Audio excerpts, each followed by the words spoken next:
അൽഹംദുലില്ലാഹി വഹദ വസ്സലാത്തു വസ്സലാമു അലാ മൻ ലാ നബിയ്യ ബഅദ അമ്മാ ബഅദ്. ഇമാം മഹ്ദിയുടെ ആഗമനം പ്രതീക്ഷിച്ച് കഴിയുന്നവരാണ് ലോകത്തുള്ള സത്യവിശ്വാസികൾ. ഉമ്മത്തിനെ ശരിയായ സൽപാന്താവിലേക്ക് ഇമാം മഹ്ദി കൈപിടിച്ച് നടത്തും. ഈ ഉമ്മത്തിന്റെ നായകനാണ്. ഈ ഉമ്മത്തിനെ നേതൃത്വ പദവി കൊണ്ട് അലങ്കരിക്കുന്നവരാണ് ഇമാം മഹ്ദി അലൈഹിസ്സലാത്തു വസ്സലാം. എന്നാൽ ഈ ലോകത്ത് ഒരുപാട് വ്യാജന്മാർ തങ്ങളും ഇമാം മഹ്ദികളാണെന്ന് കള്ളവാദവുമായി രംഗപ്രവേശനം നടത്തിയിട്ടുണ്ട്. അതിൽ പ്രധാനപ്പെട്ട ഒരു കള്ളവാദം നടത്തിയ വ്യാജനാണ് ഖാദിയാനികളുടെ തലവനായ മിർസ ഗുലാം അഹ്മദ് ഖാദിയാനി. അയാളുടെ വാദഗതിയെ പറ്റിയും മറ്റ് വിവരങ്ങളെ സംബന്ധിച്ചും വളരെ വ്യക്തമായി പാർട്ട് 3 നമ്മൾ വിവരിച്ചു. മിർസ ഗുലാം അഹ്മദ് ഖാദിയാനിയുടെ പിൻഗാമികൾ നമ്മുടെ കേരളത്തിലും ധാരാളമുണ്ട്. അവരുടെ പള്ളികളും കാണാൻ കഴിയും. ഖാദിയാനിസത്തിന്റെ കെണിവലയെ കരുതിയിരിക്കുക. അഹ്മദിയ ജമാഅത്ത് എന്ന ഓമന പേരിലാണ് അവരുടെ കരുനീക്കങ്ങൾ ഉമ്മത്തിലേക്ക് വ്യാപിപ്പിക്കുന്നത്. റബ്ബ് സുബ്ഹാനഹു വ തആല കാത്തിരക്ഷിക്കുമാറാകട്ടെ. മിർസയുടെ വാദഗതികളിൽ പ്രധാനമായിരുന്നു താൻ നിയുക്ത മഹ്ദിയാണെന്ന വാദം. മുസ്ലിമീങ്ങളുടെ സാംസ്കാരിക തകർച്ച ലക്ഷ്യം വെച്ചുകൊണ്ട് തമസിന്റെ ഉപാസകർ ജന്മം നൽകിയ ഒരു പ്രത്യയ ശാസ്ത്രമാണ് ഖാദിയാനിസം അഥവാ മിർസ ഗുലാം അഹ്മദ് ഖാദിയാനിയുടെ വാദഗതികൾ. 1879 മുതൽ 1891 വരെയുള്ള കാലഘട്ടം മിർസയുടെ പരിണാമത്തിന്റെ പ്രഥമ ദശയാണ്. ഇക്കാലത്താണ് താൻ മുജദ്ദിദാണെന്ന് മിർസ സ്വയം വിശേഷിപ്പിച്ചത്. ഇന്നല്ലാഹ യബ്അസു ലിഹാദിഹിൽ ഉമ്മത്തി അലാ റഅസി കുല്ലി മിഅതി സനത്തിൻ മൻ യുജദ്ദിദു ലഹാ ദീനഹാ. ഓരോ നൂറ്റാണ്ടിലും സമുദായത്തെ സമുദ്ധരിക്കാൻ ഒരു മുജദ്ദിദിനെ അള്ളാഹു നിയോഗിക്കും എന്ന ഹദീസിൽ പിടിച്ചുകൊണ്ട് ഹിജറ 14-ാം നൂറ്റാണ്ടിലെ മുജദ്ദിദാണെന്ന് താൻ വാദിച്ചു. 1879 എഴുതിയ ബറാഹിനെ അഹ്മദിയ എന്ന ഗ്രന്ഥത്തിലൂടെയാണ് ഈ വാദത്തിന് അയാൾ തുടക്കം കുറിച്ചത്. ഇൽഹാമിലൂടെയും സ്വപ്നത്തിലൂടെയും അള്ളാഹു തന്നോട് നിരന്തരം സംസാരിച്ചു കൊണ്ടിരിക്കുന്നു എന്ന് ഇക്കാലയളവിൽ മിർസ വാദിച്ചിരുന്നു. 1888 തന്നെ ബൈഅത്ത് ചെയ്യാൻ മുസ്ലിമീങ്ങളോട് അഭ്യർത്ഥിക്കുകയും പിറ്റേ വർഷം മുതൽ ബൈഅത്ത് സ്വീകരിക്കുകയും ചെയ്തു. സമുദായത്തിലേക്ക് നിയോഗിക്കപ്പെട്ട ഒരു മുജദ്ദിദ് മാത്രമാണെന്നും തനിക്ക് ഇൽഹാം ലഭിക്കുന്നുണ്ടെന്നും ആയിരുന്നു ആ സമയത്ത് അയാൾ വാദിച്ചിരുന്നത്. പിന്നീടാണ് മസീഹ് വാദത്തിലേക്ക് മാറുന്നത്. മസീഹ് വാദം താൻ ഈസാ നബി അലൈഹിസ്സലാത്തു വസ്സലാമാണെന്ന് വാദിക്കുന്നതിന്റെ ആ തുടക്കം. 1879 മുജദ്ദിദിന്റെ വേഷം കെട്ടിയ മിർസ 1891 മസീഹിന്റെ കോലം സ്വീകരിച്ച് രംഗത്തെത്തി. പെട്ടെന്ന് തന്നെ താൻ മസീഹാണെന്ന് വാദിച്ചു കഴിഞ്ഞാൽ ജനം തിരസ്കരിക്കുമെന്ന് തിരിച്ചറിഞ്ഞ മിർസ ആദ്യം മസീഹിന്റെ സദൃശ്യനെന്ന് വാദിക്കുകയുണ്ടായി. തന്റെ ഈസാലെ ഔഹാമിൽ അയാൾ പറയുന്നു, ഞാൻ മറിയമിന്റെ പുത്രൻ മസീഹാണെന്ന് ആരെങ്കിലും പറഞ്ഞാൽ അത് അള്ളാഹുവിന്റെ മേൽ കളവ് ചമച്ചുണ്ടാക്കലാണ്. ഞാൻ മസീഹിന്റെ വെറും സദൃശ്യനാണെന്നും അദ്ദേഹത്തിലുണ്ടാകുന്ന പ്രത്യേകതകൾ എന്നിലും ഉണ്ടാകുമെന്നും മാത്രമേ ഞാൻ വാദിക്കുന്നുള്ളൂ. പിന്നീട് ഈ വാദത്തിൽ നിന്നും കുറച്ചുകൂടി മുന്നോട്ടു പോയി താൻ യഥാർത്ഥ മസീഹ് തന്നെയാണെന്ന് മിർസ വാദിക്കുകയുണ്ടായി. അയാൾ പറഞ്ഞു, നിങ്ങൾ കാത്തിരിക്കുന്ന മസീഹ് ഞാൻ തന്നെയാണ്. നിങ്ങൾക്ക് യാതൊരു സംശയവും വേണ്ട. അള്ളാഹു എനിക്ക് മറിയമിന്റെ പുത്രൻ ഈസ എന്ന് പേര് പറഞ്ഞിരിക്കുന്നു. ഈ ഒരു വാദത്തിലൂടെ ഇസ്ലാമിക വിശ്വാസത്തിന്റെ കടക്കലാണ് മിർസ കത്തിവെച്ചത്. ഇസ്ലാമിക വിശ്വാസപ്രകാരം ആകാശത്തേക്ക് ഉയർത്തപ്പെട്ട പ്രവാചകനാണ് ഈസാ നബി അലൈഹി സ്വലാത്തു വസ്സലാം. സൂറത്തു നിസായിലെ 157-ാമത്തെ വചനത്തിൽ കൂടി അല്ലാഹു തആല പ്രതിപാദിക്കുന്നുണ്ട്, വമാ ഖതലൂഹു യഖീനാ ബർ റഫഅഹു അല്ലാഹു ഇലൈഹി വകാന അല്ലാഹു അസീസൻ ഹകീമാ. ഈസാ നബി അലൈഹി സ്വലാത്തു വസ്സലാമിനെ അവർ വധിച്ചിട്ടില്ല, മറിച്ച് അല്ലാഹു തആല അവനിലേക്ക് ഉയർത്തുകയാണ് ചെയ്തത്. ഈസാ നബിയെ ക്രൂശിക്കപ്പെടുകയോ വധിക്കപ്പെടുകയോ ചെയ്തിട്ടില്ല. ശത്രുക്കളിൽ നിന്ന് അള്ളാഹു രക്ഷപ്പെടുത്തി ആകാശത്തേക്ക് ഉയർത്തിയ ആ പ്രവാചകൻ അവസാന കാലത്ത് ഭൂമിയിലേക്ക് ഇറങ്ങി വരുമെന്നും മുസ്ലിമീങ്ങൾ വിശ്വസിക്കുന്നു. ഡമാസ്കസിന്റെ കിഴക്കുള്ള വെള്ളമിനാരത്തിന്റെ മേൽ മലക്കുകളുടെ അകമ്പടിയോടെ ഇറങ്ങി വരുമെന്നും ദജ്ജാലിനെ ഈസാ നബി അലൈഹി സ്വലാത്തു വസ്സലാം വധിക്കുമെന്നും ഹദീസുകളിൽ കാണാം. മസീഹാണെന്ന് വാദിച്ച് രംഗത്തെത്തിയ മിർസയാകട്ടെ വൈരുദ്ധ്യാത്മകമായ വാദങ്ങളാണ് ഇവിടെ ഉയർത്തിയത്.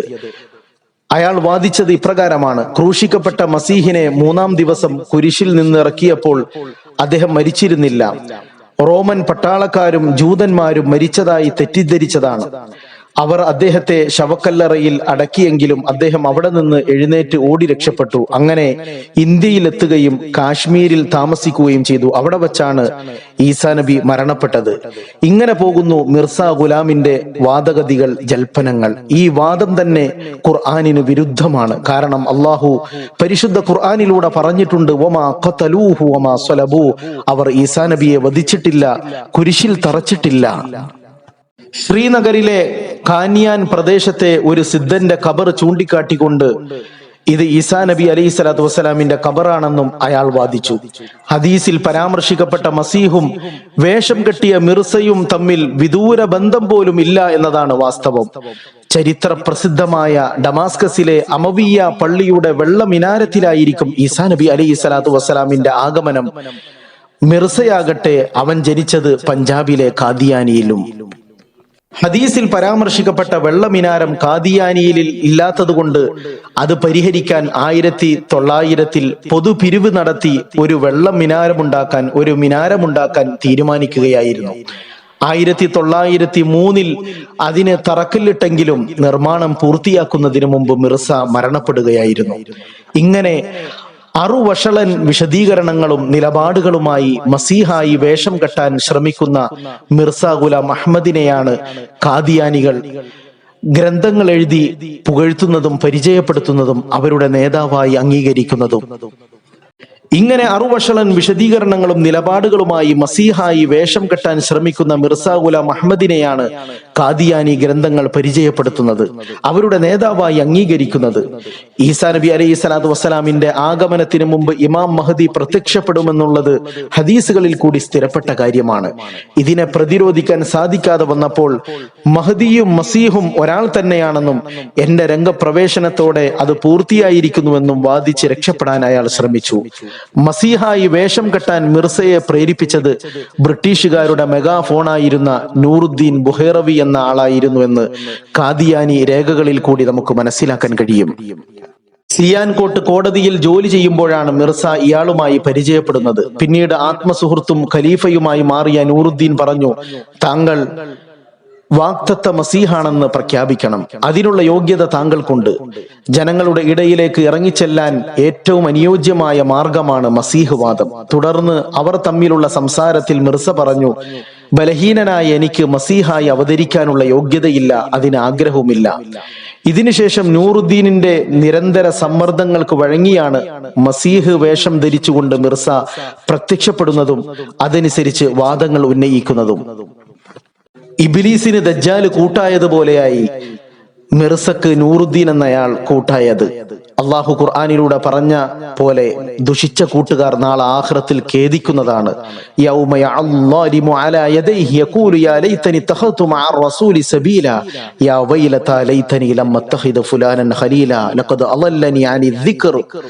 അല്ലാഹു തആല വിശുദ്ധ ഖുർആനിലൂടെ സൂറത്തുൽ ഫുർഖാനിലൂടെ പറയുന്നുണ്ട്, ദുഷിച്ച കൂട്ടുകാർ അവരിൽ ഒരാൾ പറയും, ഞാൻ ഇന്ന ആളെ കൂട്ടുകാരനായി സ്വീകരിച്ചില്ലായിരുന്നെങ്കിൽ, എന്റെ ഖലീലായി സ്വീകരിച്ചില്ലായിരുന്നെങ്കിൽ എത്ര നന്നായിരുന്നു, അവനാണ് എന്നെ വഴി തെറ്റിച്ചത്, വഴി പിഴപ്പിച്ചു കളഞ്ഞത്. അങ്ങനെ മസീഹ് എന്ന വാദത്തിന് ശേഷം 4ാമത്തെ ഘട്ടത്തിലേക്ക് മിർസ പ്രവേശിച്ചു. അതായത് പ്രവാചകൻ എന്ന ഒരു വാദഗതിയുമായി അവസാന ഘട്ടത്തിൽ രംഗപ്രവേശനം നടത്തി.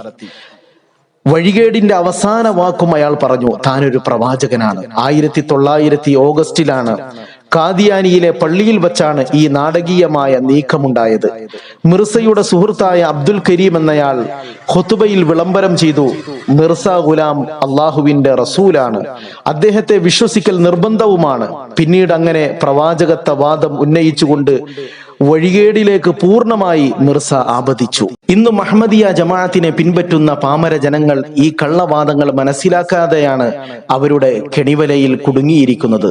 ഖുർആൻ പറഞ്ഞതുപോലെ സുമ്മുൻ ബുക്കുമുൻ ഉമ്മിയുൻ ഫഹും ലാ യർജിഊൻ, അവർ അന്ധരും ബധിരരും ഊമകളുമാണ്. ലഹും ഖുലൂബുൻ ലാ യഫ്ഖഹൂന ബിഹാ, അവർക്ക് ഹൃദയങ്ങളുണ്ട് പക്ഷേ അതുകൊണ്ട് ചിന്തിക്കുന്നില്ല. ചുരുക്കത്തിൽ മിർസ ഗുലാം അഹമ്മദ് ഖാദിയാനിയുടെ പരിണാമത്തിലെ 4 ഘട്ടങ്ങളായിരുന്നു. ഒന്ന്, മുജദ്ദിദാണെന്ന് ആദ്യഘട്ടത്തിൽ വാദിച്ചു. താനൊരു നവോത്ഥാന നായകനാണെന്ന് വാദിച്ചു. രണ്ടാമതായി ഇമാം മഹ്ദി എന്ന് വാദിച്ചു. മൂന്നാമതായി ഈസാ നബിയാണെന്ന് വാദിച്ചു. നാലാമതായി താൻ അന്ത്യപ്രവാചകനാണ്, റസൂലാണെന്ന് വാദിച്ചു. ഇതിലൂടെ തന്നെ അവൻ പക്ക കാഫിറാണെന്ന്, തമസിന്റെ നായകനാണെന്ന് മനസ്സിലാക്കാം. അവരെ പിൻപറ്റുന്നവർ വഴികേടിന്റെ വക്താക്കളാണ്. റബ്ബ് സുബ്ഹാനഹു വ തആല നമ്മെ എല്ലാവരെയും കാത്തിരക്ഷിക്കുമാറാകട്ടെ. ഇൻഷാ അല്ലാഹ് ബാക്കി ഭാഗം അടുത്ത പാർട്ടിൽ നമുക്ക് പരിചയപ്പെടാം. അല്ലാഹു സുബ്ഹാനഹു വ തആല ഹക്കിന്റെ പാതയിൽ അടിയുറച്ചു നിൽക്കാൻ, ദീനിലായി അടിയുറച്ചു നിൽക്കാൻ നമുക്കും കുടുംബത്തിനും ലോകർക്കും അല്ലാഹു നല്ല തൗഫീഖ് പ്രദാനം ചെയ്യുമാറാകട്ടെ. അല്ലാഹുമ്മ ഹ്ദിലി ഉമ്മത്തി മുഹമ്മദിൻ സ്വല്ലല്ലാഹു അലൈഹി വസല്ലം. ആമീൻ ബിറഹ്മതിക യാ അർഹമർ റഹീമീൻ. സല്ലല്ലാഹു അലാ മുഹമ്മദ് സല്ലല്ലാഹു